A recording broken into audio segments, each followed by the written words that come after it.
Good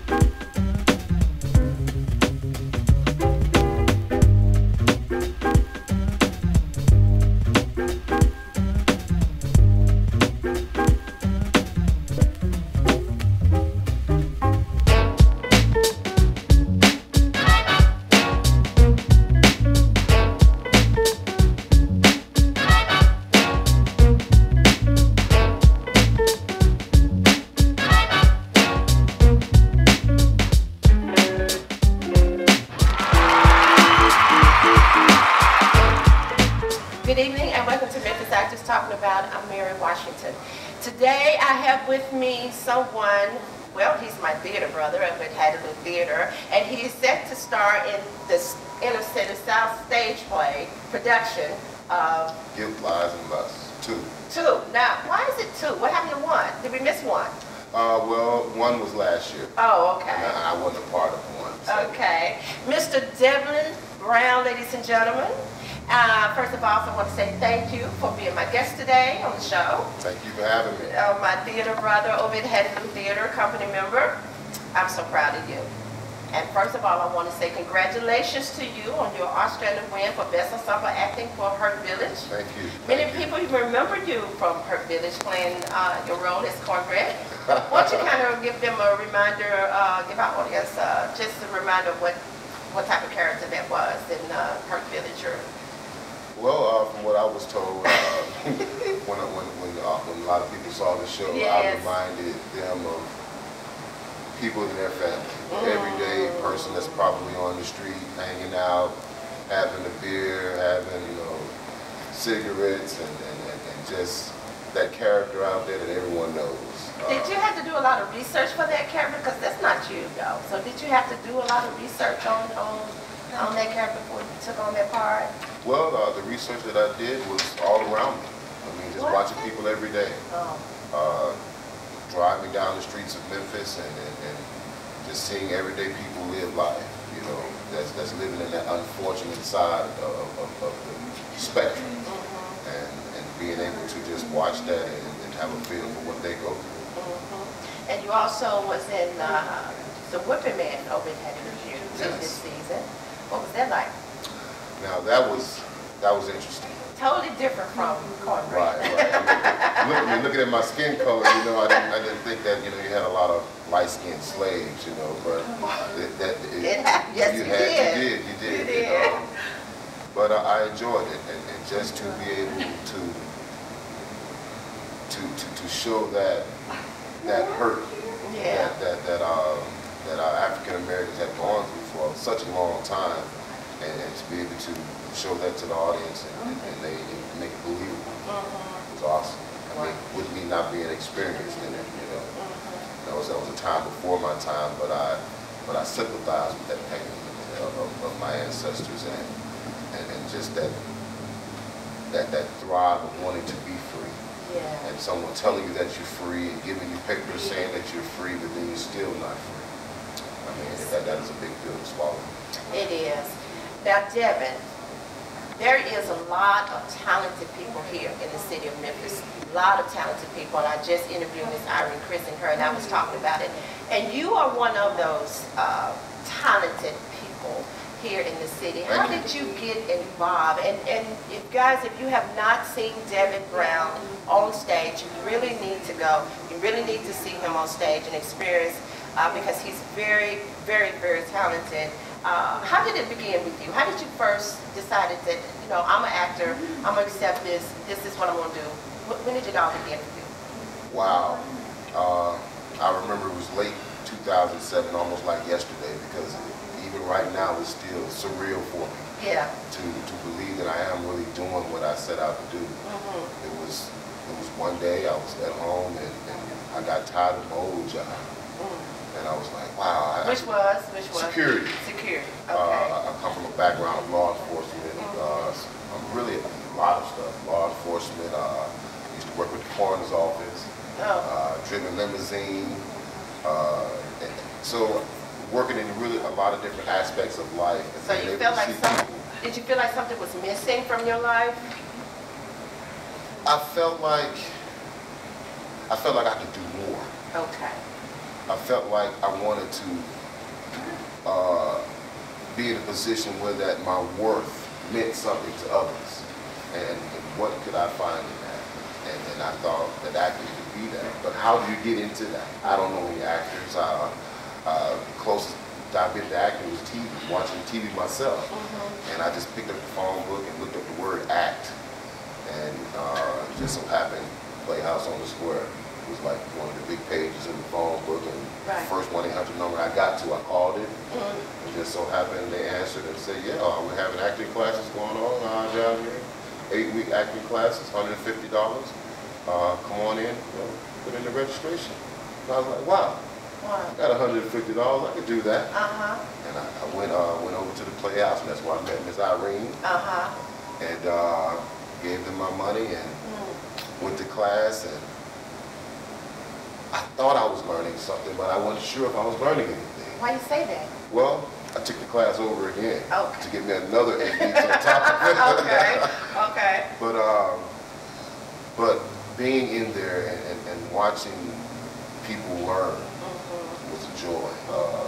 Scene breakdown, character development, the time, the setting, and just watching the people around me, the other students in the class, be so in tune into that, I felt like, wow, are we learning something? But I still didn't feel like I got it yet. So I went to Miss Irene and I said, Miss Irene, I need more. I think I need some private lessons. I'm understanding, but I'm still afraid on the inside. And most definitely she worked with me. We had some private lessons, and even after the private lessons, I was, wow. You know, I still have it. I hate fear. I hate the spirit of fear.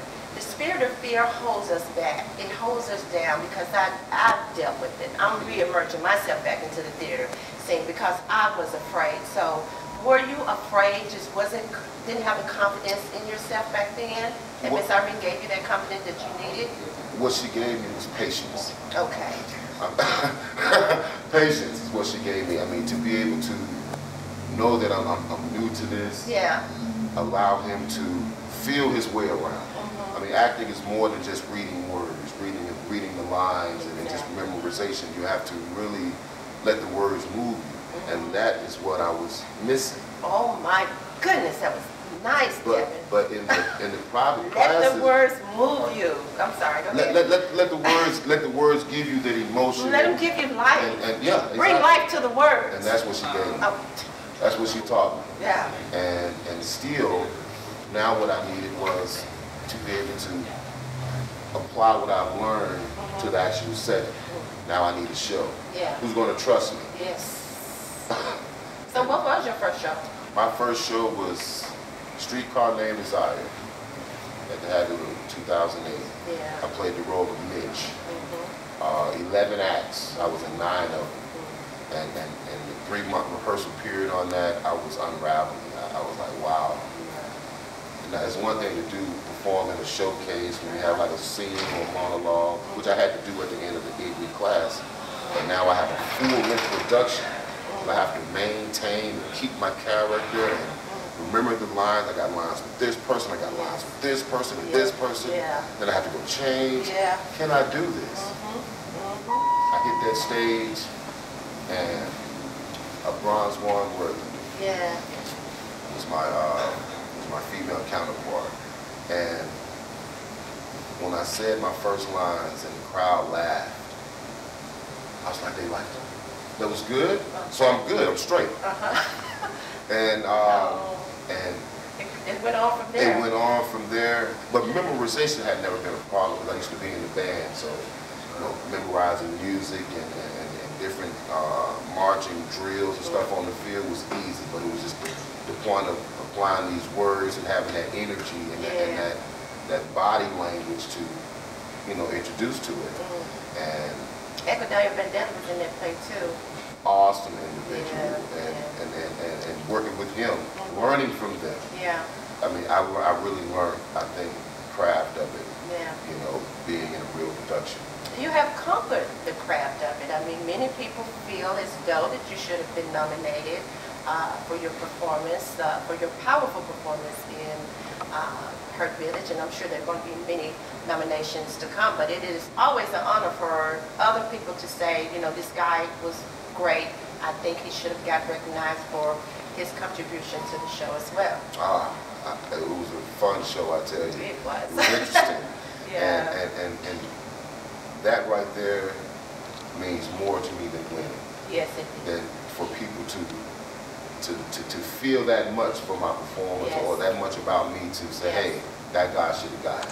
Exactly. Well, you know, hey, we're going to get it one day. Hey, next time. Next time. And we're going to take a little intermission break, and we'll be right back to talk more with Delvyn Brown. We're going to talk about his show that he's doing with Inner City South, and we're going to talk a little bit more about Hattie Lou Theater, because right behind us, we got the new theater that's coming up. Yes. And so we're company members, so we're going to talk about Hattie Lou Theater when we come back. And we love Hattie Lou Theater.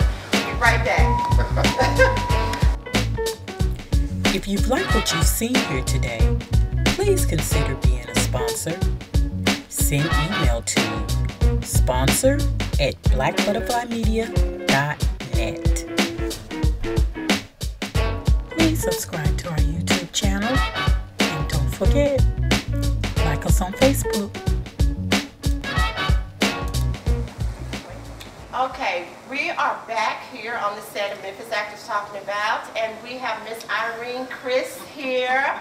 Such an honor to have her. She's here with actor Delvyn Brown. Are you back? Welcome back, Miss Irene. Thank you. I'm just going to sit here and bask in his glow. But you know, this is your student, and how does it feel to have one of your students doing so good? It's so rewarding. It's the most rewarding thing when I have students that just have that spark in their eye, and you know if they stay with it, they're going to do some things.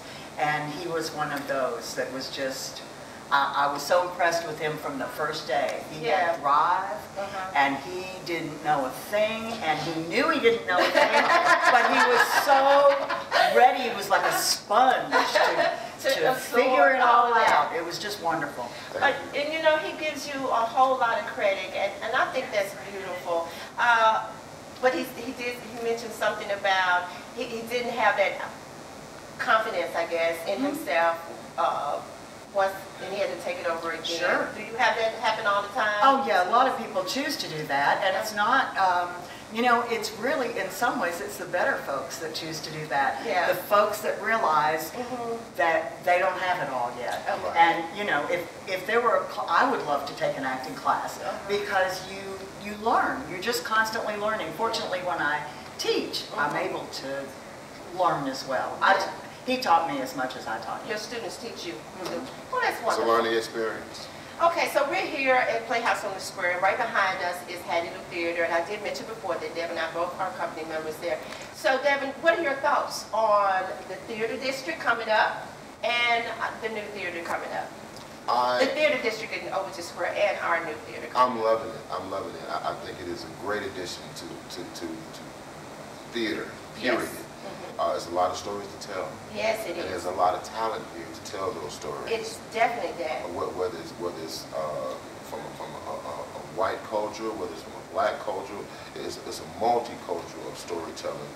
And I think that with the addition of the new Hattie Lou right behind the Playhouse, it's going to be awesome. It's going to be awesome, and you know, we're just so grateful for Hattie Lou, because it gives us an opportunity to express ourselves as artists, Yes. to express ideas. So we're always going to be definitely grateful for Hattie Lou Theater.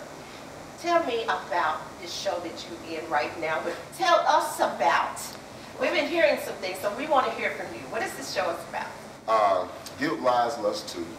Guilt, Lies, and Lust 2. Guilt, Lies, Lust 2. Part 2. Part 2.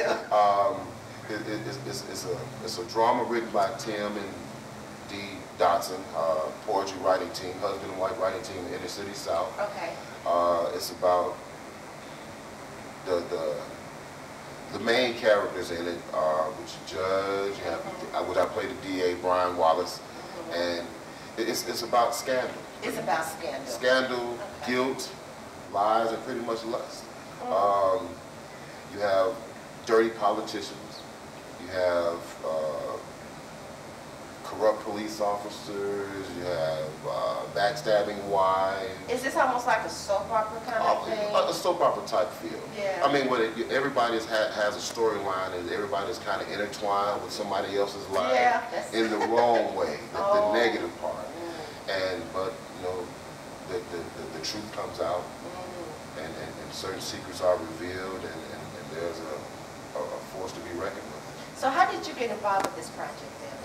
I saw the audition on the cardboard in the City South, but I knew Jessica, which we worked together in Hurt Village. Jessica Johnson. She was in part 1 last year during the time we was doing Hurt Village. And we was like, hey Jessica, what do you got going on? Well, I'm about to do this show with the City South, Get Lives and Lust. I think it's going to be great. And Delvyn, you should come with me, which I had another show coming up after that. And I kept that in mind, and when I saw the cardboard and I saw that, I said, let me try that audition out. Went over, auditioned, called me back, and I was in. Wow. This is a lot of work here in the city. I mean, you just have to be looking out for it, but there is opportunities to work as an actor here in the city. It's growing, it's great. A lot of networking. Yes. Got to network. You have to network. So what are your experience like with the show? With my experience? Yeah, what is your experience like with Inner City South and the show right now? It is, first of all, this is, you know, as an actor, I didn't want to get stereotyped, you know, or typecast. So being able to play this lawyer type feel was new, and I wanted to, and they accepted me with willing arms. Tim and Dee are lovely people.